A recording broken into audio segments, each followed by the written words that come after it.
வ அஸ்மா ஆபாயிஹிம், அவர்களுடைய தந்தைமார்களுடைய பெயரும் எனக்கு தெரியும். வ அல்வானு ஹுயூலிஹிம், அவருடைய குதிரைகளின் நிறங்களும் எனக்கு தெரியும். ஹும் ஹைரு ஃபவாரிசின் அலா லஹரில் அர்லி யௌமைதின், அந்த நேரத்தில் இந்த பூமியில் இருக்கக்கூடிய குதிரை படைகளிலே மிகச் சிறந்த படை இந்த 10 படை வீரர்களுமாகும் என்று நபி ஸல்லல்லாஹு அலைஹி வஸல்லம் அவர்கள் சொன்னார்கள். இது மறுமை நாள் ஏற்படுவதற்கு முன்னால் வருகின்ற அடையாளங்களில் சில அடையாளங்களாகும். அகூலு கௌலி ஹாதா வ அஸ்தக்ஃபிருல்லாஹ லீ வ லக்கும் வஸ்தக்ஃபிரூஹு இன்னஹு ஹுவல் கஃபூருர் ரஹீம். அல்ஹம்துலில்லாஹ் வஸ்ஸலாத்து வஸ்ஸலாமு அலா ரசூலில்லாஹ் முஹம்மது பின் அப்துல்லாஹ் வ பஅத். மேலும் நபி ஸல்லல்லாஹு அலைஹி வஸல்லம் அவர்கள் இந்த மறுமையின் அடையாளங்களை பற்றி சொல்லும்போது சொன்னார்கள். அபூ தாவூதிலே இந்த ஹதீஸ் பதிவு செய்யப்பட்டிருக்கின்றது. முஹ்பர் என்பவர் கூறுகின்றார்கள், சமீஅத்து ரசூலல்லாஹி ஸல்லல்லாஹு அலைஹி வஸல்லம் யகூல் சதுசாலிஹூன ரூம் சுல்ஹன் ஆமினன், ஒரு காலம் வரும், அந்த காலத்தில் நீங்கள் ரூம் நாட்டுடன் ஒரு சமாதான உடன்படிக்கை செய்வீர்கள். பிறகு அவர்கள் அந்த சமாதான உடன்படிக்கையை முறித்து விடுவார்கள். உங்களுக்கும் அவர்களுக்கும் மத்தியிலே பயங்கரமான ஒரு போராட்டம் நடைபெறும். பதுன்சரூன், அதிலே நீங்கள் வெற்றி கொள்வீர்கள். சும்ம தர்ஜூன ஹத்தா தன்சிலு பிமர்ஜ், பிறகு நீங்கள் அந்த நாட்டிலிருந்து திரும்பி மர்ஜ் என்ற இடத்துக்கு வருவீர்கள். ஃபயர்ஃபஉ ரஜுலுன் மின் அஹ்லின் நஸ்ரானியத்தி ஸலீப், அப்போது ஒரு கிறிஸ்தவர் சிலுவையை தூக்கி வைத்துக் கொண்டு சொல்லுவார், கலப சலீபு, கிறிஸ்துவம் வெற்றி கொண்டு விட்டது, முஸ்லீம்கள் தோற்று விட்டார்கள் என்று சொல்லுவான்.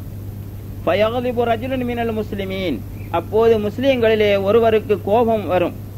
உடனே ஃபயதுக்குஹு, அந்த சிலுவையை எடுத்து துண்டு துண்டாக உடைத்திருந்து விடுவார்கள்.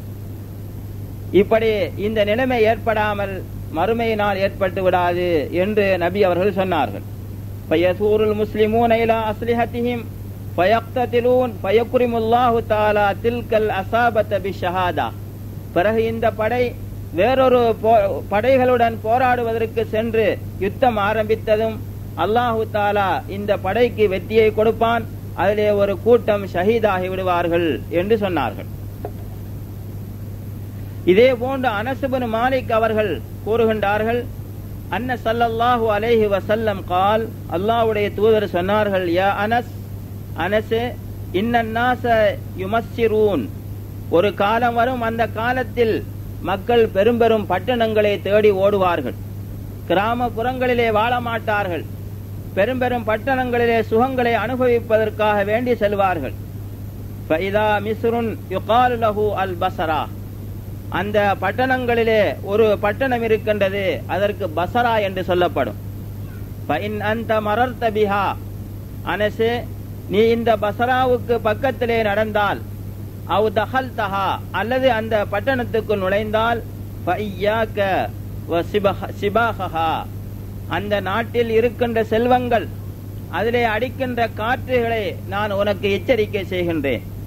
வகலாஹா வநஹ்லைஹா வசூகஹா வபாப உமராயிஹா, அந்த நாட்டுக்கு நீ சென்றால் அங்கு இருக்கின்ற ஈத்தம்பழங்களை சாப்பிடுவது, அங்கிருக்கின்ற கடைத்தர்களுக்கு நீ செல்வது, அரசர்களுடைய மாளிகையின் வாசல்களுக்கு செல்வதையெல்லாம் நான் உனக்கு எச்சரிக்கை செய்கின்றேன். வஅலைக பிலவாஹிஹா, நீ அந்த நாட்டுக்கு சென்றால் அந்த பட்டணத்துக்குள் வாழாமல் ஒரு பகுதியிலே ஒதுங்கி நீ வாழ்ந்து கொள் என்று சொல்லிவிட்டு சொன்னார்கள். ஃபஇன்னஹு யகூனு பிஹா ஹஸ்ஃபுன் வகத்ஃபுன் வரஜ்ஃபுன், அந்த பஸரா என்ற நாட்டில்தான் பூமி அதிர்ச்சியும் பூமி வெடிப்பும் விழுங்குதலும் ஒரு காலத்திலே நடைபெறும். வகௌமுன் யபீதூன் வயஸ்பஹூன், அந்த பஸரா என்ற அந்த பட்டணத்தில் மக்கள் இரவிலே தூங்கி காலையிலே எழுவார்கள். கிரதத்தன் வ ஹனாசீர், காலையிலே அவர்களை பார்த்தால் அவர்கள் பன்றிகளாகவும் குரங்குகளாக எழுப்பப்படுவார்கள். எனவே இந்த பஸரா நாட்டை நான் உனக்கு எச்சரிக்கை செய்கிறேன், அந்த நாட்டுக்குள் நீ வாழாத என்று சொன்னார்கள். இதுவும் மறுமை நாளுடைய அடையாளங்களில் ஒன்றாகும். இப்படி அல்லாஹ்வின் தூதர் பல அடையாளங்களை சொல்லியிருக்கின்றார்கள். இந்த அடையாளங்களிலே இன்னொன்றை நபி அவர்கள் சொல்லும் போது சொன்னார்கள், இது சஹீஹுல் முஸ்லிமிலே வருகின்றது, லா தகூமு ஸாஅத்து ஹத்தா யுகாத்திலல் முஸ்லிமூன் அல் யஹூத், முஸ்லீம்கள் யூதர்களுடன் ஒரு போராட்டத்தை ஆரம்பிக்கும் வரை மறுமை நாள் ஏற்படாது. ஃபயக்துலுஹுமுல் முஸ்லிமூன், அந்த போராட்டத்திலே யூதர்கள் தோற்கடிக்கப்பட்டு முஸ்லீம்கள் அவர்களை விரட்டி விரட்டி கொல்லுவார்கள். ஹத்தா யஹ்தபி அல் யஹூதியு மின் வராஇல் ஹஜர் வஷ்ஷஜர், மரங்களுக்கும் கற்களுக்கு பின்னாலும் யூதர்கள் ஒளித்துக் கொள்வார்கள். அந்த நேரத்தில் ஃபயகூலுல் ஹஜர் வஷ்ஷஜர், யூதர்கள் ஒளித்துக் கொண்டிருக்கின்ற கல்லும் மரமும் பேச ஆரம்பித்து விடும். யா முஸ்லிம் யா அப்தல்லா, முஸ்லிமே அல்லாஹ்வுடைய அடிமையே இங்கு வா. ஹாதா யஹூதியுன் ஹல்ஃபி, இதோ யஹூதி எனக்கு பின்னால் ஒளித்துக் கொண்டிருக்கிறான் என்று சொல்லும். ஃபதஆல் ஃபக்துலுஹு, இங்கு வந்து இவனை கொல்லுங்கள் என்று ஒவ்வொரு மரமும் கல்லும் சொல்லும். இப்படி இந்த நிகழ்ச்சி ஏற்படாமல் மறுமை நாள் ஏற்படாது என்று நபி ஸல்லல்லாஹு அலைஹி வஸல்லம் அவர்கள் சொன்னார்கள். எனவே இப்படி பல அடையாளங்கள் இந்த மறுமையை பற்றி இருக்கின்றன. இது போன்று இன்னும் எத்தனை அடையாளங்கள் இருக்கின்றன. இன்ஷா அல்லாஹ் எதிர்வரும் ஜும்மாக்களில் தொடர்ந்து இந்த அடையாளங்களை பார்ப்போம். அல்லாஹு தஆலா எங்களை இந்த ஃபித்னாக்களிலிருந்து காப்பாற்றுவானாக. அகூலு கௌலி ஹாதா வஸ்தக்ஃபிருல்லாஹ லீ வ லக்கும். வெள்ளிக்கிழமை நாங்கள் ஜும்மாவுக்கு எப்படி வாரமோ இதே போல அந்த மலக்குகளும் வாராங்க ஜும்மாவுக்கு. அதில் ஒரு மலக்கு ஒரு பட்டியல் ஒன்று கொண்டு வருவாங்க. வந்து நேரத்தோடு வந்து பள்ளியில் உட்கார்ந்து கொள்ளுவாங்க. வர வர அவங்களோட பேர்களை பதிஞ்சு கொள்ளுவாங்க. என்றைக்கு இமாம் மிம்பரில் ஏறுறாங்களோ உடனே அந்த மலக்கு தாளை சுருட்டி வச்சுட்டு அவங்கள கொத்துபாவுக்காக ஆரம்பிப்பாங்கன்னு வருவோம்.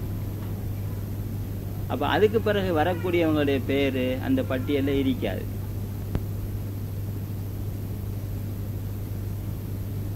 அப்போ ஒரு கடமையை நிறைவேற்றினாங்கிறது மட்டும்தான் இருக்குமே தவிர அவங்களுக்கு எவ்வளவு சிறப்புகள் எல்லாம் இல்லாமல் போகுது.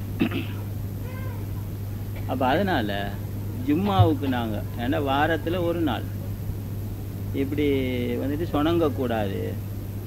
இமாம் மெம்பரில் ஏறுறதுக்கு முன்னால் எல்லாரும் வரணும். சும்மா அநியாயமாக ஒரு நன்மையை நாம் இல்லாமல் ஆக்கக்கூடாது. இப்போ நாம் பாருங்கள் ஏத்தாளிலேருந்து நாம் புறப்பட்டு இன்றைக்கு 8:30 மணிக்கு புறப்பட்டு வீட்டை விட்டு வந்து இங்கே சேர்ந்தோம்.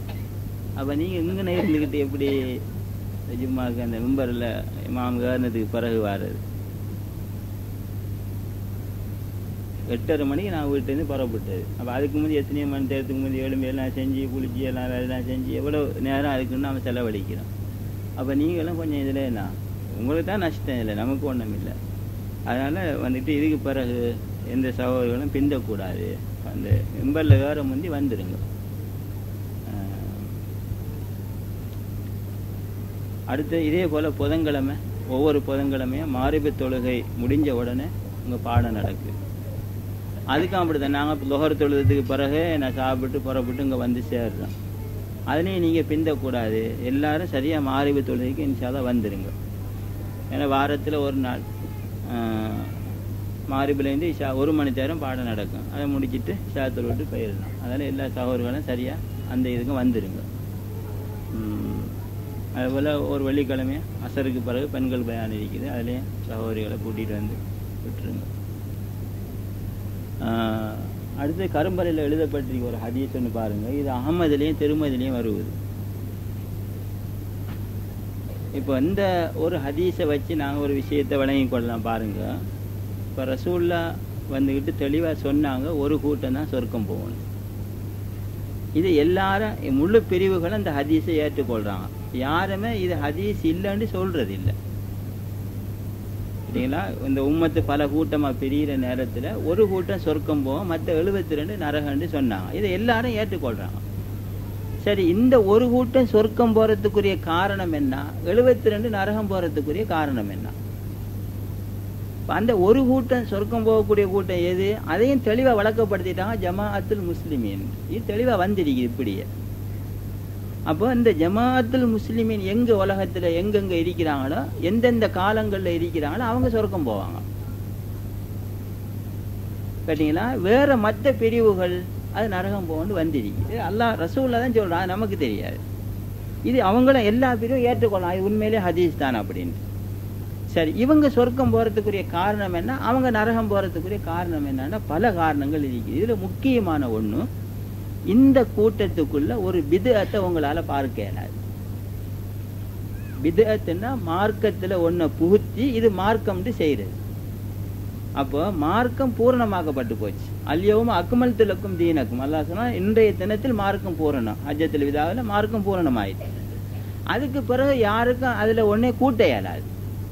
கேட்டீங்களா? அப்படி கூட்டுனா அவன் அல்லாஹ்வுடைய அந்தஸ்துக்கு வாரான். அவனுக்கும் உரிமை இருக்குது மார்க்கத்துல ஒன்னு கூட்டுறதுக்குண்டு குர்ஆன்ல அப்படியே வருது, எனக்கு கூட்டாளிகள் இருக்கின்றார்களா மார்க்கத்துல கை வைக்கிறதுக்குன்னு.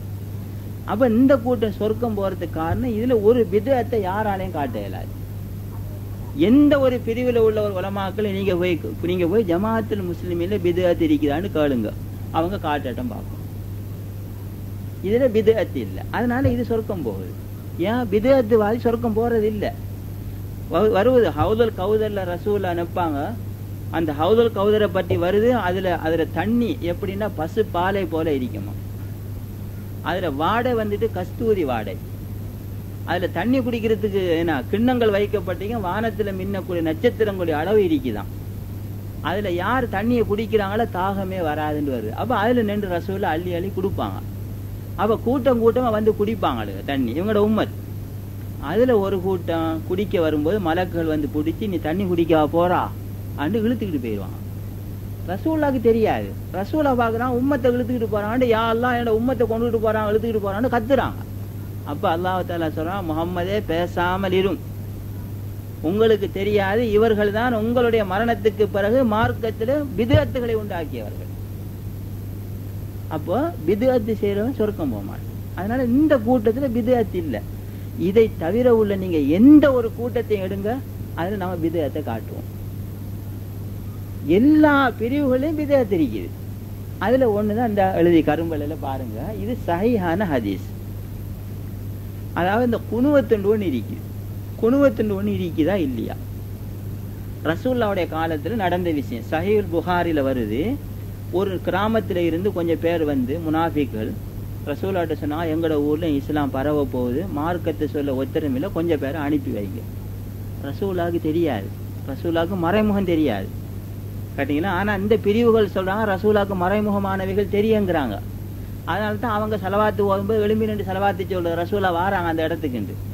மௌலுத்து ஓதும்போது மண்ணெல்லாம் பரசி வைப்பாங்க, அதுல தடம் ரசூலா வந்து தடத்தை வைக்கிறாங்கன்னு சொல்றாங்க. இப்படிலாம் சிறுக்கு இருக்குது. ரசூலாவுக்கு மறைமுகம் எதுவும் தெரியாது, அல்லாஹ் அறிவிச்சா தான் தெரியும். அந்த கூட்டம் வந்து சொல்லிச்சு, மார்க்கத்தை படிச்சு கொடுக்க ஆள் அனுப்புங்க. ரசூலாவுக்கு தெரிஞ்சா மறைமுகமானவைகள் தெரிஞ்சிருந்தா அனுப்புவாங்களா? கேட்டீங்கன்னா அனுப்ப மாட்டாங்க. ஆனா ரசூலை நம்பி 70 சஹாபாக்களை தேர்ந்தெடுத்தாங்க. பெரும் பெரும் சஹாபாக்கள் எல்லாம் குர்ஆனை ஓதினவங்க.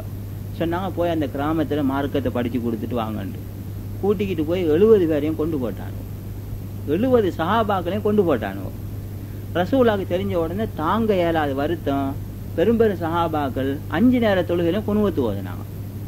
5 தொழுகையிலையும் சுபஹு லுஹர் அஸ்ர் எல்லாத்துலயும். இவங்க மாதிரி சுபஹுல மட்டும் இல்ல, 5 தொழிலும் குனுவத்து வரான். எப்படி சபிச்சான், யா அல்லாஹ் இவர்களை சபிப்பாயா, இன்னாரே சவி இன்னாரே சவி இன்னாரே சவின்னு.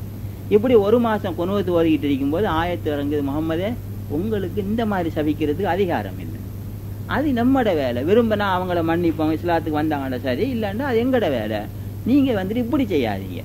அதோட நப்பாட்டிட்டான். குனுவத்துன்னு ஒண்ணு இல்லை. அது தெளிவா ஆயத்துல வந்திருக்கு. அந்த ஆயத் எந்த இடத்துலங்கிறது தருவோம் தேவைப்பட்டவங்களுக்கு. அப்ப அதோட குனுவத்தை விட்டாங்க 5 நேரம். இது இந்த இப்படி ஒரு குனுவத்து இருந்துச்சு. இன்னொரு குனுவத்து இருக்குது, எங்கேயாவது முஸ்லீம்கள் சிறை பிடிக்கப்பட்டு அடைக்கப்பட்டிருக்கிறாங்க. அது ஒரு ஹிலாஃபத்து வந்து எல்லாரும் ஹிஜரத்து செய்யறாங்க, ஒரு நாட்டுல விட மாட்டிக்கானோ பிடிச்சி வச்சுக்காங்க.